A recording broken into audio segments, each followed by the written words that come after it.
You might think you know a lot about Native Americans through popular movies, books, and classes in school, but it turns out that a lot of what we think we know about famous Native American figures isn't quite right. Take Sacajawea, for example. You probably remember her as a beautiful Indian woman who lived an exotic life, serving as the all-knowing guide for Lewis and Clark's famous expedition, right? Well, that's not exactly how it happened. Not much is known about Sacagawea's early childhood, but we do know that she was born in 1788 into the Agatica tribe of the Lemhi Shoshone in what is now Idaho.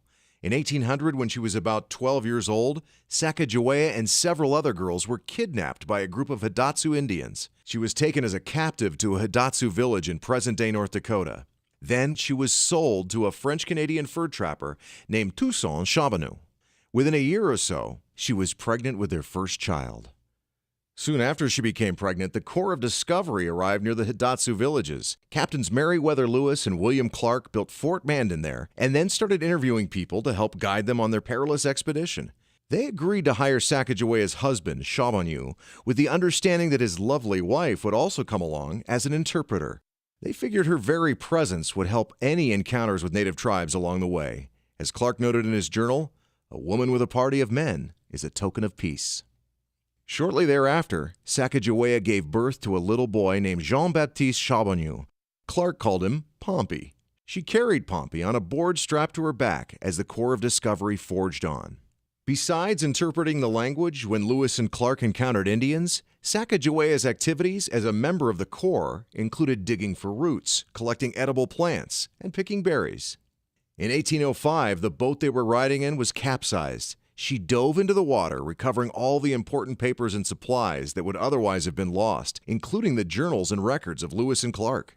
Later that year, Captain Lewis and 3 men scouted 75 miles ahead of the expedition's main party, crossing the Continental Divide. The next day, they encountered a group of Shoshones. Not only did they prove to be Sacagawea's band, but their leader, Chief Kameawait, turned out to be her very own brother. After 5 years of separation since her kidnapping as a young girl, Sacajawea and Kameawait had an emotional reunion. Unfortunately, she quickly had to bid farewell to her beloved brother and continue on with the journey. At one point, the expedition became so difficult and freezing, the group was reduced to eating candles to survive. When temperatures finally became more bearable, Sacajawea found, dug, and cooked roots to help the group regain their strength. On the return trip, they encountered an Indian wearing a beautiful fur robe.